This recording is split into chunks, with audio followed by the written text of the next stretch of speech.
오늘 우리는 엄청난 표적을 보고 있습니다.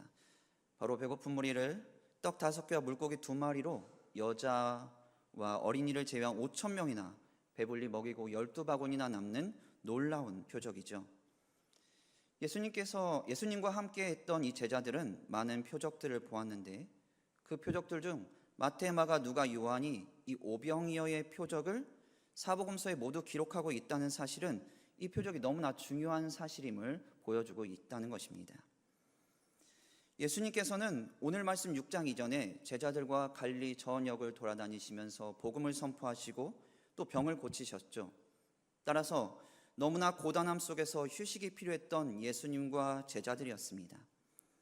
그래서 예수님께서는 디베랴 갈릴리 바다 건너편에 제자들과 함께 쉬시기 위해 산에 오르셔서 그곳에 앉아 계십니다. 그런데 그때 큰 무리가 예수님을 뒤쫓아옵니다. 그들이 이렇게 예수님을 뒤쫓아온 이유는 무엇일까요? 사실 그들은 예수님을 하나님의 아들이요 메시아로 알았기 때문도 또한 그분의 가르침을 받고자 했기 때문도 아니었습니다. 오직 예수님이 행하시는 표적을 보기 위해서였죠. 예수님께서는 휴식을 취하시고자 하셨지만 그들을 보시고 불쌍히 여기셔서 산에서 내려오셔서 그 무리들에게 가셔서 여러 가지로 가르쳐 주십니다. 그리고 빈들에서 예수님 말씀을 듣는 그들은 동기가 어찌됐든 그 말씀이 너무나 은혜로워서 해가 지는 줄도 모르고 또 배고픔에 자신의 처지들도 다 잊어버릴 정도로 예수님의 가르침에 열심의 모습을 보이기도 합니다. 어느덧 저녁이 되었죠. 그리스도께서는 배고플 무리를 생각하십니다. 그때 예수님은 제자인 빌립에게 말씀하시죠. 5절입니다. 예수께서 눈을 들어 큰 무리가 자기에게로 오는 것을 보시고 빌립에게 이르시되 우리가 어디서 떡을 사서 이 사람들을 먹이겠느냐 하시니. 이 예수님께서는 이 많은 무리들을 위해 어디서 떡을 사서 이 사람들을 먹이겠느냐라고 빌립에게 물으시죠. 우리가 일반적으로 생각할 때 이 물음은 이 많은 무리들을 먹이려면 어떻게 먹여야 할까? 하는 방법을 물을 것 같습니다. 그런데 말씀을 자세히 보면요, 예수님께서는 제자 빌립에게 어디서 떡을 사서 이 사람들을 먹이겠느냐 하셨습니다. 즉 방법이 아닌 장소를 묻고 계신다는 것입니다. 바로 이 말씀을 끝까지 기억하고 계셨으면 좋겠습니다. 이는 후에 다시 생각해 보도록 하고요. 우선 제자 빌립에게 질문한 예수님의 마음을 한번 생각해 보도록 하겠습니다. 우리 6절을 한번 보도록 하겠습니다. 이렇게 말씀하심은 친히 어떻게 하실지를 아시고 빌립을 시험하고자 하심이라. 여기서 말씀하신 것에서 예수님은 빌립을 시험하고자 이 질문을 하셨다는 것이죠. 이는 빌립이 어떻게 할지 이미 대답을 알고서 시험하셨다는 것이 아닙니다. 이 예수님의 의도를 좀 더 자세히 살펴보기 위해서 우리 세번역 성경을 한번 살펴보면요, 예수께서는 빌립을 시험해 보시고자 이렇게 말씀하신 것이었다. 예수께서는 자기가 하실 일을 잘 알고 계셨던 것이다. 이렇게 말씀하고 계신 것처럼 예수님께서는 자신이 하실 일에 대하여 이미 답을 가지고 계셨다는 것이죠. 그런 상황 가운데 배고픈 많은 무리들에 대해서 어디서 떡을 사서 먹일지 빌립에게 물으신 거예요. 결국 빌립을 시험하고자 하셨다는 것은 빌립이 이 예수님의 질문에 과연 몇 점짜리 대답을 하느냐, 이런 테스트의 성격이 아니라 제자들이 진정으로 예수님의 뜻을, 예수님을 알도록 흔들어 깨운다는 것, 즉 깨우쳐 알게 하고자 하셨다라는 그 말씀을 하고 계신 것입니다. 우리 이런 생각을 혹시 해본 적 있으실지 모르겠습니다. 만약에 이런 상황이 되면 나는 하나님을 누구보다 잘 섬길 거야. 어떤 분이 이렇게 말을 하죠. 만약에 나에게 걱정 없이 쓸 물질만 있다면 하나님께서 그 물질을 허락해 주신다면 정말 누구보다도 하나님을 잘 섬길 거야. 지금 공부하고 있는 게 있는데 만약 이 시험만 통과하게 해주신다면 다른 누구보다도 하나님께 헌신의 길로 나갈 거야. 지금 건강이 좋지 않은데 만약에 이 건강만 회복하게 해주신다면 정말 누구보다도 하나님을 잘 섬길 거야 라는 생각을 우리는 해봤을 거라 생각합니다. 정말 그렇게 해주셨을 때 우리가 온전히 하나님만 따르고 하나님께 영광 올리는 하나님의 사람으로 살아갈 수 있을까요? 이렇게 생각하고 있는 것은 우리가 우리의 영적 상태를 너무 자만하고 있는 것이죠. 이스라엘 백성들이 출애굽 이후 홍해를 건너서 광야에 다다랐습니다. 그런데 그들에게는 아무것도 없었죠. 그때 이스라엘 백성들은 모세와 아론을 원망합니다. 즉 하나님을 원망하고 있는 것이었죠. 그런 원망이었지만 하나님께서는 그들에게 만나와 메추라기를 주심으로 친히 먹게 하시죠. 물을 달라 할 때도 물을 주십니다. 신명기 8장 4절을 보면요, 이 40년 동안에 내 의복이 헤어지지 아니하였고 내 발이 부르트지 아니하였느니라, 이렇게 말씀하고 계시듯이 그들의 40년의 생활 동안 의복이 헤어지지도 않고 발이 부르트지도 않고 배가 부르지 않은 적도 없었다라는 것이죠. 그런데 그들이 원하는 바를 이렇게 베풀어 주시고 늘 보살펴 주시는 하나님에 대해서 그들은 늘 열심으로 순종함으로 나아갔을까요? 그렇지 않죠. 그들은 하나님만을 완전히 믿은 적이 없습니다. 우상 숭배를 하여 하나님을 배신하고 죄를 지으며 넘어지고 또 넘어지는 그들의 모습을 우리는 너무나 잘 알고 있습니다. 신명기 8장 2절 말씀입니다. 내 하나님 여호와께서 이 40년 동안에 내게 광야길을 걷게 하신 것을 기억하라. 이는 너를 낮추시며 너를 시험하사 내 마음이 어떠한지 그 명령을 지키는지 지키지 않는지 알려 하심이라. 바로 하나님께서는 이스라엘 백성들을 40년 동안 광야길을 걷게 하심으로 그들의 상태가 어떠하며 그들이 어떻게 살아가야 하는지를 깨우쳐 알게 하시기 위해 시험을 하신 것이었죠. 바로 오늘 빌립에게 예수님께서 시험하고자 하셨다는 것이 바로 이 말씀을 하고 계신 것입니다. 제자들은 분명 5장에서 그 이전에서 베데스다에서 38배 된 병자를 고치셔서 일어나 걷게 하신 사건 등 예수님께서 행하신 표적들을 많이 보았습니다.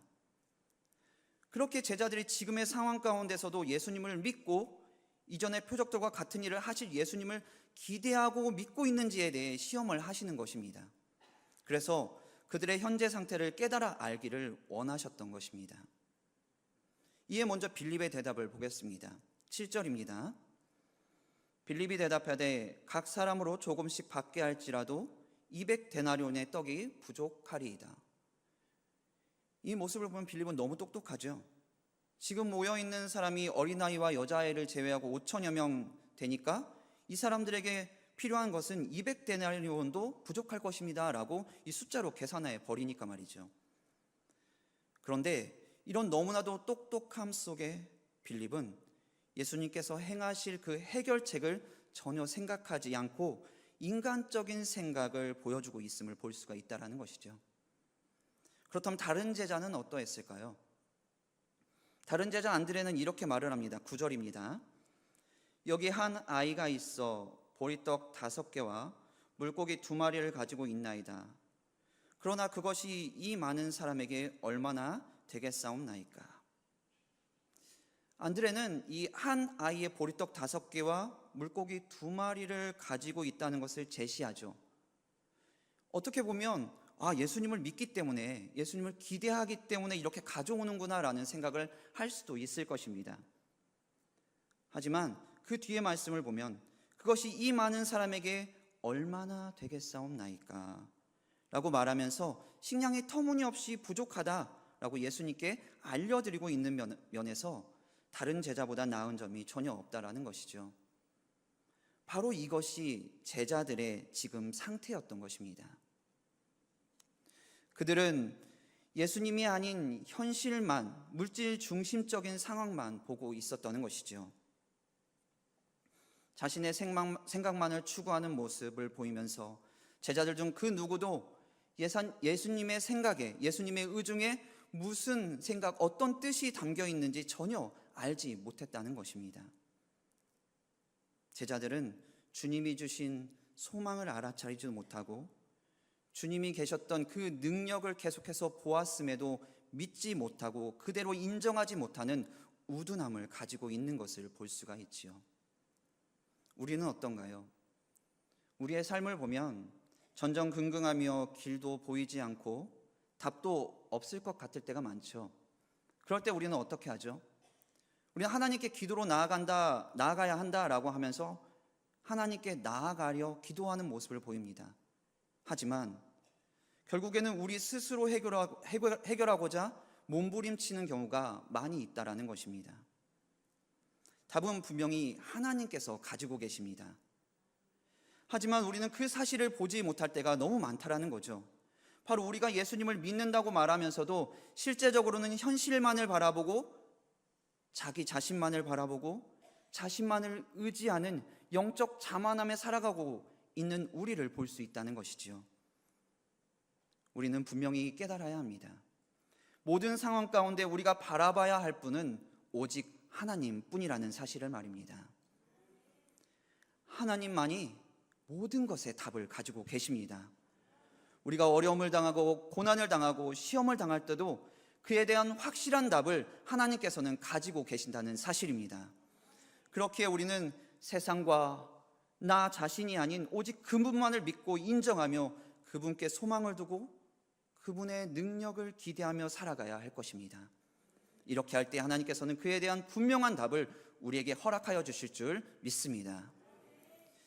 제자들이 이렇게 주님이 주신 소망을 알아차리지 못하고 주님을 믿지 못하는 우둔함을 가지고 있는 상황 가운데 예수님께서는 어떻게 하고 계시나요? 10절과 11절 말씀입니다. 함께 읽도록 하겠습니다. 예수께서 이르시되 이 사람들로 앉게 하라 하시니 그곳에 잔디가 많은지라 사람들이 앉으니 수가 5,000명쯤 되더라. 예수께서 떡을 가져 축사하신 후에 앉아있는 자들에게 나눠주시고 물고기도 그렇게 그들의 원대로 주시니라. 아멘. 예수님께서는 불가능할 것이라고 예수님의 능력을 믿지 못하고 인정하지 못하는 제자가 가져온 이 보리떡 5개와 물고기 2마리를 통해서 예수님의 놀라우신 역사를 드러내고 계신 것을 볼 수가 있지요.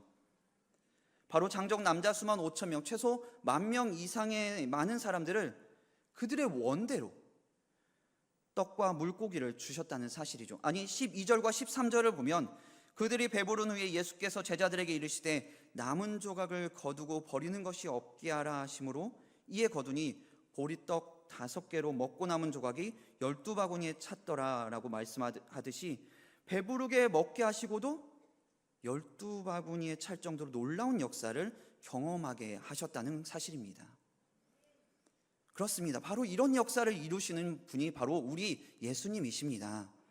그렇게 내 자신의 생각을 내세우는 교만함이 아닌 자기 백성을 결코 실망시키시지 않으시는 우리의 인도자 되시는 예수님만을 믿고 따라야만 한다는 것이죠. 우리는 눈에 보이는 세상의 것만을 쫓을 때가 많죠. 세상의 돈이 모든 것을 해결하고 이루어 줄 것처럼 생각하여 그것을 쫓는 경우가 너무 많습니다. 하지만 그것의 끝을 보면 허무와 절망뿐이죠. 온 세상을 창조하시고 이끄시는 하나님만을 우리가 찾고 바라볼 때 하나님께서는 우리의 눈을 여시고 마음을 흔들어 깨워주셔서 하나님의 놀라우신 역사를 경험할 수 있도록 이끌어 주시는 것이죠. 우리의 원대로 주시고 계속해서 먹여주시죠. 바로 그 모든 것들 속에는 하나님의 축복이 있는 것입니다. 사람들이 배불리 먹고도 12바구니에 찰 정도로 남았죠. 바로 하나님께서 우리에게 베푸시는 복은 우리의 생각의 정도가 아닌 엄청난 복임을 분명하게 알게 되는 것입니다. 한편 이 큰 무리들은 이런 놀라운 예수님의 표적을 보고 놀라운 고백과 같은 목소리를 내고 있는 것을 볼 수가 있는데요. 14절입니다. 그 사람들이 예수께서 행하신 이 표적을 보고 말하되 이는 참으로 세상에 오실 그 선지자라 하더라. 그들은 다른 어떤 것도 아닌 예수님의 표적을 보고자 모였던 사람이죠. 하지만 그 놀라운 표적을 보고 그들은 바로 예수님을 선지자로 고백하는 모습을 볼 수 있습니다. 이 고백의 목소리만 들으면 이제 그들은 진정한 예수님의 제자로서 예수님을 메시아요 하나님의 아들로 고백하며 열심으로 예수님을 따를 것처럼 보입니다. 그런데 요한이 전해주는 것을 보면 이들의 진짜 모습을 볼 수가 있지요. 요한복음 6장 66절입니다. 그때부터 그의 제자 중에서 많은 사람이 떠나가고 다시 그와 함께 다니지 아니하더라. 요한복음 12장 37절입니다.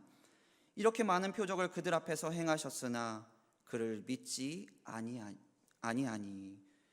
이렇게 말씀하고 있듯이 그리스도께서 하신 설교로 인해서 그리스도의 말씀을 듣고자 열심으로 불타올랐던 그 큰 무리들 가운데서도 그리스도의 가르침을 진심으로 확고하게 따른 자들은 오직 소수에 불과하였다는 것이 분명히 드러나고 있다는 것입니다.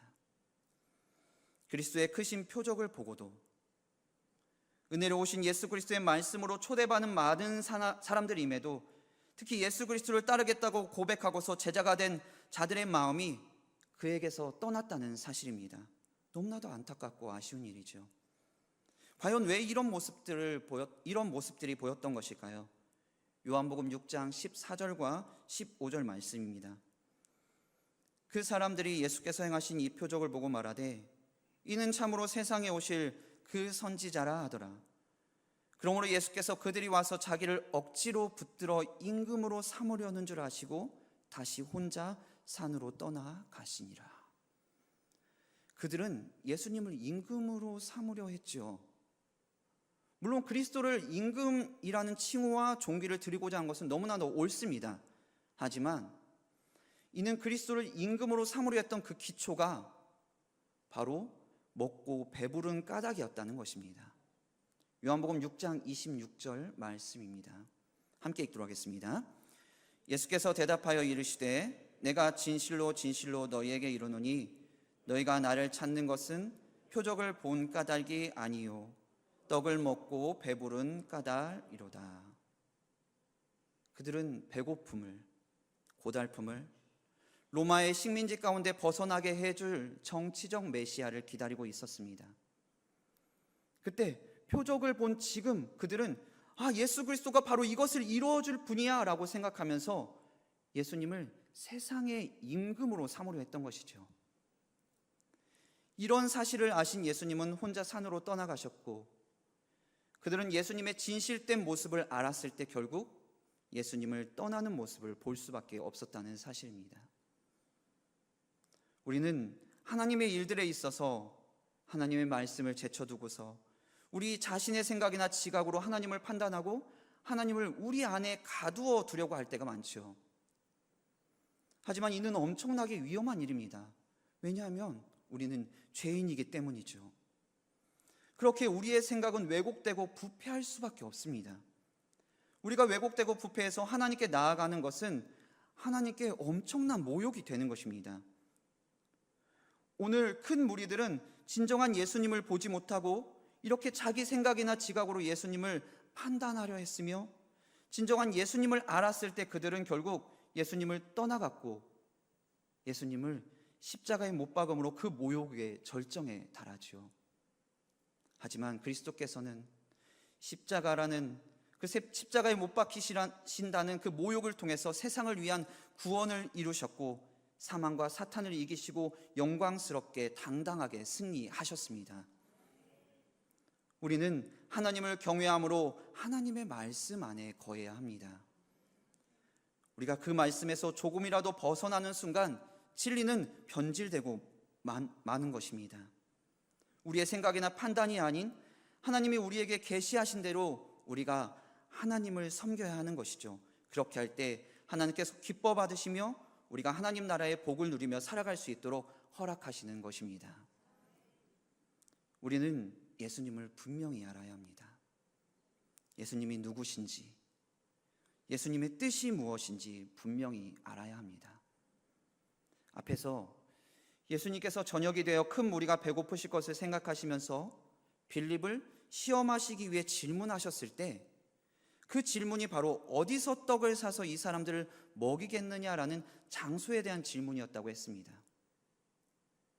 요한이 오늘 본문인 오병이어의 표적을 보도한 것은 사실 이 표적이 있은 다음 날 그리스도께서 이 가버나움에서 하신 설교를 다루고자 하는 분명한 목적이 있었습니다. 요한복음 6장 31절에서 32절 말씀입니다. 함께 읽도록 하겠습니다. 기록된 바 하늘에서 그들에게 떡을 주어 먹게 하였다함과 같이 우리 조상들은 광야에서 만나를 먹었나이다. 예수께서 이르시되 내가 진실로 진실로 너희에게 이르노니 모세가 너희에게 하늘로부터 떡을 준 것이 아니라 내 아버지께서 너희에게 하늘로부터 참 떡을 주시나니. 바로 오늘 우리가 본 표적의 대상이었던 떡이 참떡으로 바뀌는 것을 볼 수가 있지요. 이 떡이 어디에서 온다고 말씀하고 있나요? 바로 하늘로부터 오는 떡, 아버지께로부터 오는 떡임을 말씀하고 있습니다. 하나님의 떡은 세상에 생명을 주는 것입니다. 35절에서 예수께서 이르시되 나는 생명의 떡이니 내게 오는 자는 결코 줄이지 아니할 터이요 나를 믿는 자는 영원히 목마르지 아니하리라 라고 말씀하시면서 바로 예수님은 하늘로부터 오신 생명의 떡이시다라는 것을 말씀해 주고 있습니다. 그분께 나아가는 자는 결코 줄이지 아니하고 그분을 믿는 자는 영원히 목마르지 않는다고 말씀하고 계시다는 것이지요. 결국 바로 오늘 오병이어의 표적을 통해 예수님께서는 단순히 육체적인 배고픔을 없애주는 떡이 아니라 그들의 생명을 살리시는 하늘에서 내려온 생명의 떡이심을 깨달아 알기를 원하셨던 것입니다. 예수님께서는 제자들이 그 사실을 깨어 알기를 원하셨다라는 것입니다. 바로 놀랍고 풍성한 오병이어의 표적을 통해서 옆에서조차도 믿지 아니하고 알지 못하는 그들의 우둔함을 일깨워서 바로 예수 그리스도께서 살을 찢으시고 생명을 내주시기 위해 이 땅에 오신 생명의 떡으로 참떡으로 오신 하나님의 아들이시요 메시아이심을 분명히 밝히고자 하셨던 것입니다. 사랑하는 성도님들, 하나님께서는 예수님을 이 땅에 보내주셨습니다. 그분은 바로 그리스도시요 살아계신 하나님의 아들이십니다. 그분은 바로 하늘로부터 오신 생명의 떡으로 살을 찢기시고 생명을 내주심으로 우리를 살리셨습니다. 우리는 바로 그분만을 믿어야 합니다. 또한 그분께 순종으로 나아가야 하는 것입니다. 그를 통해 우리가 하나님의 일을 해야 하는 것입니다. 예수님은 오늘 오병이어의 놀라운 표적을 통해서 우리에게 말씀하십니다. 참된 양식이 무엇인지 분명히 알라고 말씀입니다. 썩을 세상의 것을 나 자신의 생각을 의지하지 말고 오직 생명의 떡 되시는 예수님만을 의지하고 예수님만을 믿고 순종하라고 말씀하고 계신 것입니다. 우리는 기꺼이 그분만을 따르며 그분께 엎드려야 할 것입니다. 그렇게 할 때 하나님께서는 우리의 눈을 여시고 우리의 마음을 깨워주셔서 하나님의 놀라운 역사를 경험할 수 있는 은혜를 베풀어 주십니다. 우리를 살리시고 살게 하셔서 우리에게 배불리고도 12바구니 가득 찬 것과 같은 풍성한 은혜를 누릴 수 있도록 허락하여 주십니다. 이런 은혜가 여기 모인 우리 모든 성도님들에게 가득하시길 주님의 이름으로 축원합니다. 기도하겠습니다.